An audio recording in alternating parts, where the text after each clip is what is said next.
Welcome to Earning Freedom. I'm Michael Santos, and I'm enthusiastic to introduce you to Patrick Boyce. He has got an interesting story of going into the criminal justice system and coming out extraordinarily successfully, building a business so he doesn't have to answer to anybody but himself. But that didn't happen by accident. It happened because he prepared himself, and we're going to hear his story directly from Patrick today. Patrick, welcome, and thank you so much for taking time to speak with us today.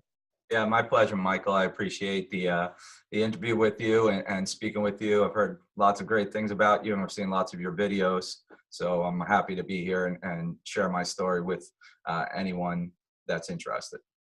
Well, that's awesome. The people that we're going to be communicating with today, Patrick, as I told you offline, are people who are in federal prison right now. And I consider a responsibility and a duty of mine is to try and inspire those people who are locked in prison to understand that even though they're in tough times right now, they can position themselves for success. But as I said, that doesn't happen by accident. It happens by the deliberate pathways that they take, and they can certainly learn from guys like you, people who've gone through it. But why don't we begin by talking a little bit about what brought you into the criminal justice system? And why don't we start off there? When did you go in? Yeah, sure. I went into custody to Morgantown Federal Prison in February 3rd, 2003. And how I got there was I started my career as a stockbroker straight out of college. If you've seen the movie Wolf of Wall Street, I was at an affiliated firm of that firm. You know, I played college lacrosse, and actually one of the seniors when I was a freshman became a successful stockbroker with that company and recruited me to that firm. And I started my career there. I only worked at that firm for about 17 months in 1995 through 1996. And which firm was that? This is a firm called Investors Associates on Long Island, New York.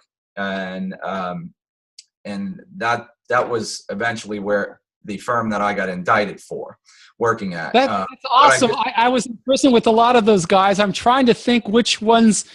Who is the leader of your firm? Well, Vincent Greco and Doug Mangan were the two principals of my office. And then there was Larry Penna at the main office in Hackensack, New Jersey, originally.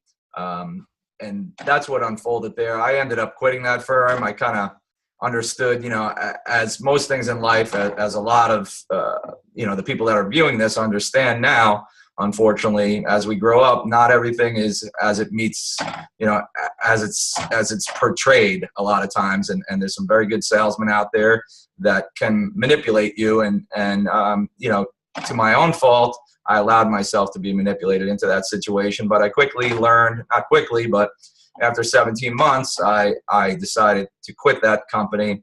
I used the knowledge that I acquired at working at that firm to start my own firm that I was successfully running for over 4 years after that. And then in 2001, I learned from an attorney that helped me set up my company, who also worked with my old bosses there, that I was a target and that I may be approached by some young FBI agents to ask me some questions. Well, about a few weeks before then, I noticed some people were kind of staking out my house. And then a few days later, they didn't come to ask questions. They came pre-dawn to arrest me. You know, I had a small daughter at the time who was 2 years old, and my wife was 8 months pregnant with my son, who is now 18 and almost 16. And they came to arrest me that day, March 12, 2001. Okay. And then from there, you know, I felt that I was not guilty per se, but as you know, the American justice system is not the way that I felt it was, or maybe that you felt it was, or a lot of these viewers felt it would be, that you're innocent until you're proven guilty. And sometimes... Are you hitting the keyboard by any chance, or your computer? Because it keeps banging and the recordings pick it up, so I just wanted to point that out. All right, sorry about that. It tends to go down. Yeah, that's all good. It's all good. Keep telling us your fascinating story. So you go into prison in 2001. Right. Well, prior to then, you know, I made a decision that, that I wanted to fight the case. And I'm one of the rare people, as you know, that 97% of people plea out. The other 3%, which I'm in that small minority who actually take their case to trial, usually end up regretting that fact and receive a much harsher sentence in the long run. But I'm a man of kind of what I would call ethics, and I felt that I was not in the wrong. So I fought the case. I obviously lost, and I ultimately received a 27-month sentence based on the charge was for conspiracy to commit securities, mail, and wire fraud. And then in 2003, after being sentenced in December 2002, I took my case to trial in June 2002. I went to serve my time in Morgantown in West Virginia. So when you go into, so here you are, college graduate, professional, no experience with the criminal justice system. You go into a place like Morgantown. Tell us a little bit about what thought process you had when you're, switching out your Brioni suits for the beautiful green khakis that the Bureau of Prisons offers. Yeah, well, my first thought was when I got to my room, I was lucky enough and fortunate enough to get assigned to a 2-man room, probably because the person who did my intake probably felt sorry for me and saw that I was distraught. But they assigned me there. I looked outside the window. Back then, you were able to smoke in federal prison. There was a couple of guys, real scraggly looking guys that were out under a smoke shack, and they were smoking. And I just looked out the window, looked around, and said, Lord, what did I do to deserve this? And I was feeling sorry for myself. The good thing is that I was fortunate enough to be referred to a man by the name of David Novak, who used to do exactly what I do now. And he's since retired from the business and moved along. And I found what he did for me and my family invaluable, that I decided to take over where he left off. I felt that, what he did. Did you make that decision when you went into prison, Patrick, or when you got out? After I was found guilty, I was searching the internet and I was contacting the other attorney that helped me set up the firm. And he actually reached out to my old boss, Vincent Greco, who was incarcerated. And he said, if I could get, I'm sorry that's happened to Pat. Obviously I didn't intend for that to happen. Whether that's true or not is another story. But, he said, if I can do him a big favor, I would tell him to get in touch with this guy and he can help him with the transition. So I contacted David Novak, and he walked me through the process and was there to support me and my family throughout. There was things that I felt that could be improved upon, and that's what I did. I was a stockbroker, obviously found guilty of securities fraud. So I could no longer be a stockbroker when I was going to return to society. So it started the businessman wheels in my head, thinking, well, I like what this guy is doing, but I think I could even do it better. And that was my initial thought. Now, I didn't go into prison saying that's what I was going to do when I got out. I wanted to get back into the business field in some other capacity, and I eventually did, and we can talk about that in a moment. But that was my initial thought process. The fortunate thing for me is I was assigned a bunk assignment at Bunk East, Ellie, as all you know, with basically the little white guy's nightmare, the biggest black guy in the federal prison, and his nickname was Big Gator. This guy was the biggest blessing in disguise. He had worked his way down at every security level to where he was at Morgantown, and he had served almost 10 years already. And he said one thing to me that I wrote in my book, Indicted, which is a guide for federal prisoners that I provide free to all my clients who inquire to my website and who work with me. Do you have a copy of the book there? I do, but I'll show it to you later. I'd love to throw a link up to it. Go ahead.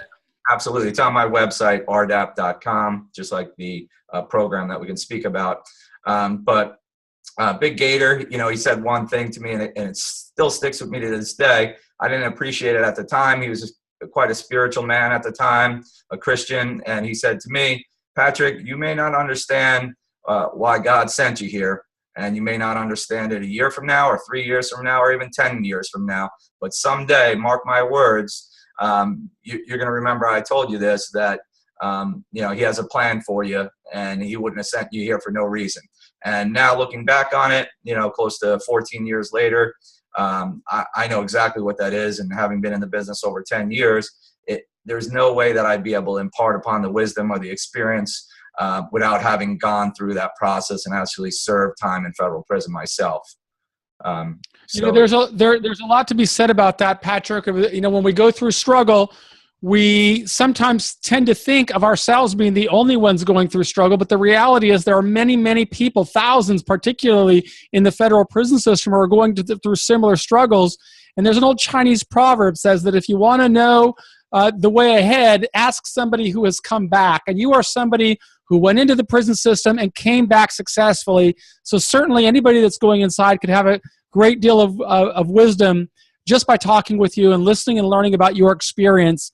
And we'd like to hear a little bit about that experience. What was it like serving that period of time, separated from the people you love and the people people you love and the people who love you at Morgantown? Tell us a little bit about that, about those challenges that you faced. Yeah, absolutely. And, and I think that's the biggest challenge is understanding what prison is like. There's a lot of misconceptions. There's a lot of, I would call improper thoughts about the federal prison system. People think it's Shawshank Redemption or Oz or Cell Block, whatever that you see on TV.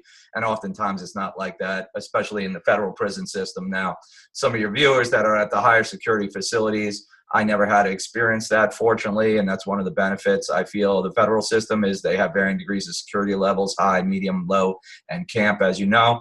And, they endeavor to keep like offenders together. But many of the individuals that I served time at higher security facilities, and they actually felt that like a medium, they enjoyed it more sometimes because it was less petty, as they would call it, coming from the staff members. But one thing that I did get from them that I found inspiring or that helped me a lot from Big Gator and some of the other guys there was, don't be pouting about how bad you have it. Okay, because the guy next to you probably has it 10 times worse. He may have been in prison. You're bitching about serving a year or 2 years in a federal prison camp, and the guy next to you may have been incarcerated for the last decade, like Big Gator was. He didn't even know what the internet was at that time. He never saw it really, and cell phones were just starting to come out, and he spent the entire 90s in custody. And, they may have lost their family, their loved ones, people had died while they were away, all sorts of things like that. So I took that really to heart, and I share that wisdom and experience with other clients as well, as a good thought tool. As so far as when you got out of prison, Patrick, tell us a little bit about your initial adjustment. Whether you faced any challenges or you felt yourself well prepared to overcome challenges? Well, I'm a confident person, and I felt confident in my abilities, but it did beat me down quite a bit, knowing, like you had said, I was a college graduate, and I was striving to have what you would call, a white-collar type job. Those opportunities are much more difficult to come by after you've been in custody.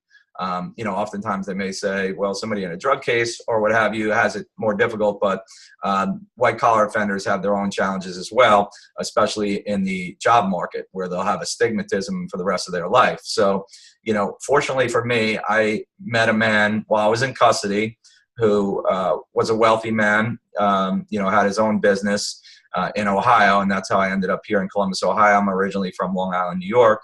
And he offered me opportunity after I had struggled for about a year to find employment and been turned down by major corporations that refused to hire me because of my criminal background, where my brother and my father even worked at Verizon and other companies like that. They would not employ me. So you spent a year trying to find employment in your home state of New York before you were able to land anything, and then it was a connection that you'd made in prison that opened your opportunity? Yeah, but I didn't sulk about it. I mean, I had a wife and 2 children I had to take care of. I, fortunately had a cousin of mine that was in a construction business, and I worked construction, and then searched for employment for, over a year. And I always stayed in touch with a friend of mine from custody that we used to take long walks with, as a lot of the guys that are listening to this are very familiar with. And we'd share experiences and commonalities with one another. He was older than me. I'm 47. He'd be in his early 60s now. And he offered me an opportunity in a finance company, his company, but I had to move and relocate my whole family. So that was a decision that I had to make, myself and my wife, and we decided that that was in our best interest. During that entire time period, I had told him, and while I was in custody, I had shared with him my dream to start a prison consulting company and help others who unfortunately find themselves in the same position as myself and yourself and a lot of the viewers here and their families. And he knew full well that I was doing that. I began writing my book while I was in custody. I felt that, you know, you have to have some level of credibility, and I wrote a book, Indict It, and I finished it while I was out. And then I began the marketing process of my company and building my business before I ultimately waited until I completed my supervised release period in 2007 before embarking on going on my own and doing this business full time. What type of, for those of us, those of our audience, many members of our audience are thinking also about launching their own business. And as you said about Big Gator, many of them may or may not have ever had access to the internet. So all of this is new to them. But if it is new to them, it might be very interesting for them to learn from somebody like you who's built kind of a web-based business. What type of capital does it take, or should somebody be thinking about needing in order to start their own business that's internet related? Yeah, absolutely. And that's a great question. It takes very little capital. It takes hard work, and it takes time to make sure you have everything in place the right way. You know, for example, I had a client of mine, Peter Jensen, who went through the system, served time in the federal prison camp in Miami, who was always in the multi-level marketing industry. And he's been a huge success since he's got out. He uses the internet, you know, in a big way to market his new business. You know, he's constantly reinventing himself and the businesses that he's involved in. You know, he was in the energy business. Now I know he's in the wine business. So this is not something that you have to come out and be a professional in prison consulting, obviously. The biggest thing that I would say to anyone is do something that you're passionate about, okay? Because time, as you know, flies by very quickly. You know, I used to think, oh my God, 27 months, that's an eternity. But, you know, because you look back at it when you're younger, you know, when you're in high school, for example, or even younger, you know, a whole summer seems like it lasts an eternity. Now, here we are, we're halfway through March already, and it seems like it was just the new year. I remember, you know, being younger saying 1999, wow, I'll be 30 years old then. And it's, you know, 18 years past then, and the months tend to fly by, especially when you're in custody. And the biggest thing to do is to decide what you feel that you want to do, something that you're passionate about first and foremost, and then build towards that. You know, in my case, I decided that I use knowledge of others who you know, I'm of that mindset. You know, I grew up as a stockbroker, so to say. Don't reinvent the wheel. Okay, it's not overly complicated. Find somebody else who's successful at something that you want to do and essentially copycat it. And then put your own little niche on that. And that's what I did. David Novak said, you know, prior to him, when he launched his business, there was really no internet marketing. There was no Google. There was no way to really find someone. And I never found him that way either in 2003. Obviously, it's a lot easier now. People can search RDAP or any number of keywords, and they would find my business. And then they call me, and then it's a matter of me being able to explain how I can help them. You know, you want to be able to help people no matter what you do. You don't want to be able to harm people. And, you know, that's a lesson that I learned. Looking back on it, you know, I felt I didn't do wrong, but looking back on it, now I know I did something wrong, and I wasn't, you know, ethical towards my clients, and I had to pay a price for that. And the good thing for me is, you know, when you're put in this position, like your viewers are, you have two choices, right? There's a fork in the road right now, and you can choose to go in the wrong direction and keep going in the direction that you've been going in, and you know exactly where you're going to end up, back in federal prison where you belong, you know, essentially. Or you can take another path and decide that you want to do something positive with your life and give back to the community. I do that all the time. I volunteer. I'm a high school lacrosse coach also. I'm big on that now. You know, giving back to my community, giving back to everyone that I possibly can. You know, I support groups like FedCure and FAMM, Families Against Mandatory Minimums. I know you are a big advocate of prison reform, and as am I. You know, I don't focus my entire attention on that, but it's something that I am passionate about. I focus my attention on helping individual clients and their families get through this process. One, reducing the amount of time that they're going to be in custody by positioning them for programs like the RDAP program. As you know, that's the only program that can reduce their time served in federal prison. Two, preparing them for the experience, because preparation is the key, and education is the key. And then making their time served, whatever amount of time they are going to serve, as productive as possible. The most difficult thing, to go back to your original question, for me wasn't the time served. Prison was not a bad place for me. It wasn't like the movies portray it. I played intramural softball and basketball and played cards, and I did lots of walking, and I lost, 40 pounds. I put back on some of that now, but it did a world of good for me. It's kind of a timeout like you give to a kid on a grown-up in society. You get a timeout. Now, you either learn from that timeout and you repeat that behavior and you end up back in another timeout, or you learn from it. Okay, I'm always in the mindset. I coach kids in lacrosse. I say, you're going to make mistakes. I'm going to make mistakes, but make new mistakes. Don't keep repeating the same mistakes over and over and over again. That's the definition of insanity that you guys all know. Doing the same thing over and over again and expecting a different result. So I decided to take a different path. I said, I'm going to help people. And whether I'm successful or not, I had to throw myself at it 110%. At first, I was not very successful at it. It was a difficult process to first overcome and learn. And I had to learn from mistakes that I'd made to do better. And I continue to make mistakes to this day, 10 years into it. But I feel that I provide a tremendous service for my clients, and I have plenty of referrals, both from attorneys and clients. And the client ones are the ones that count most for me. And I've saved people, hundreds of years in prison, and that makes me proud.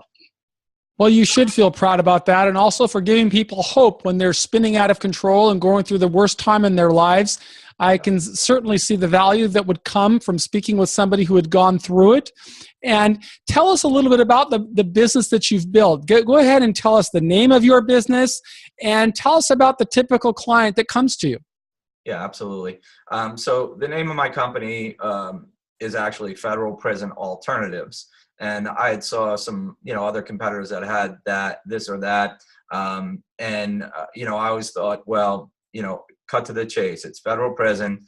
Is there any alternatives? At the time when I went in, I didn't think there was any alternatives. And then I learned better. So that's why I named my company that. My original website was federalprisonalternatives.com. I since changed that. It is still live, but it links to my current website, RDAP.com. And as you know, RDAP stands for Residential Drug Abuse Program, which is the only program in federal prison that reduces your time served. So it's RDAP.com. Okay, and people can visit there. I have an introductory video, and I share some of my story on that website as well. And I provide free information for anyone who inquires, and I'm happy to provide a free consultation to anyone who inquires.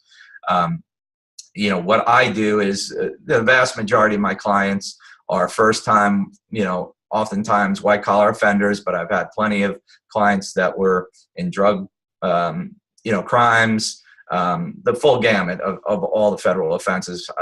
I've helped over 1,000 people through this process over the last decade, and I'm proud to say that I've done that. I always try to do my best. Things don't always work out perfectly, so that's par for the course with the federal system. So people have to understand that as well. But I do everything on my end to make things right for my clients and help support them and their family members throughout the process. Depending on when they come to me throughout the criminal process dictates what kind of services I'm going to provide to them, whether they're really early in the stage as a target, whether they're pending sentencing or going to trial. I provide that insight. I'm the only federal prison consultant that I'm aware of that's gone through every part of that criminal justice system, including trial. And I'm an RDAP graduate. I'm proud to say that I learned a lot from that program, and I think it's an excellent program. And any of your viewers that are looking at this, they may say, oh, that's a rat program or this, that. I used to hear that all the time. It's not that situation, okay? They teach you very good things in there, and it's something that I learned a lot. I still use the tools that I learned from the RDAP program in my everyday business and my everyday life. And I share that with a lot of kids that I coach as well. I'm not ashamed of what happened to me. And that's the biggest thing that I'd like to say to your viewers is attack whatever you're going to attack straight on, whether that's working for somebody else or working for yourself, and be honest and truthful about what happened to you, what you did. And then by being honest, you'll be surprised that there's a lot of people, as you know, if you look at statistics, there's thousands and hundreds of thousands of people that either themselves or a family member or a friend or somebody that they know has been affected by the federal criminal justice system. And, and they're more likely to understand you and be sympathetic towards you if you're honest and upfront about what you've done in your past and what you've done to correct that and how you never intend to repeat that again. Obviously, some people may not give you an opportunity, and that's fine. Those are probably not the people that you want to work for or be in business with anyway. Okay, but there are plenty of good people out there who will give you a second chance, just like that program, Second Chance, and give you an opportunity. And what you do with that opportunity is up to you. It may not be the highest paying job initially. You may have a target on your back, and that's to be expected. You have to overcome those hurdles. And, you've overcome a lot already. Most of your viewers, I'm sure, just by being in custody, you've learned a lot. You have to make new mistakes and then, prove other people wrong. I think that the best thing in life, like I tell people that I coach every day, kids and clients, I say, the best thing in life, Michael, is proving someone else wrong. When somebody says you can't do anything, prove them wrong.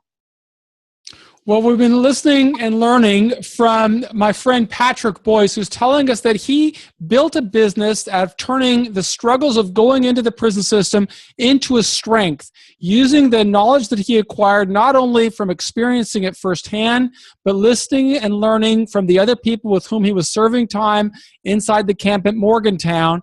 What he told us was it was a bit of a challenge to get out of prison and find a job. Fortunately, he made some friends in prison that helped him out, and then he was able to launch his own business. And for the past longer than 10 years, he's been supporting himself by helping more than 1,000 people who are going through similar struggles. And I hope that you can find some inspiration and hope from that. If you can hear Patrick telling you he was able to do it, how? Not by running away from his problems, but rather by showing other individuals how to tap into inner strengths, look at the wisdom that they can garner from around them, and then transmit that or convey that wisdom to other people who could certainly use it.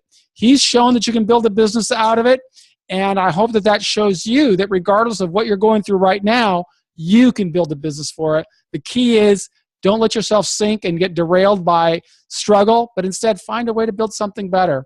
And let me ask you something, Patrick. If somebody comes out and they wanted to get in touch with you, maybe to learn from you or maybe to try to contribute to your practice in some kind of way, how would you recommend that they do that? They can find me anytime. They can give me a call. I'm always available. Visit my website, which is rdap.com, rdap.com. Anytime. It has my direct mobile cell phone on there, which is 614-787-0875.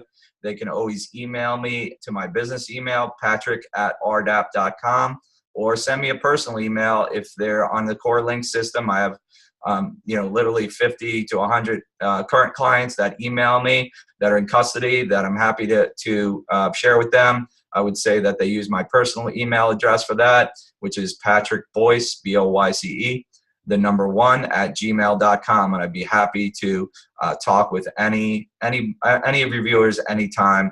I'm a very open and honest person, and I'm here to help anyone in any way that I possibly can, whether that's a connection with somebody else who's formerly incarcerated who can help them, like my old client Peter Jensen, or myself. I'm always working with people all the time, and I'm happy to speak with any of your viewers. Great. Well, I will certainly put that contact information on the header above and encourage you to reach out as if you're looking for a role model of somebody who's come out of prison successfully, you can certainly find it in Patrick Boyce. That's all for today. We'll have another inspiring guest tomorrow. I'm Michael Santos with Earning Freedom. Grateful to provide this service to the people inside and anybody looking to learn more information about the prison system. Thank you so much.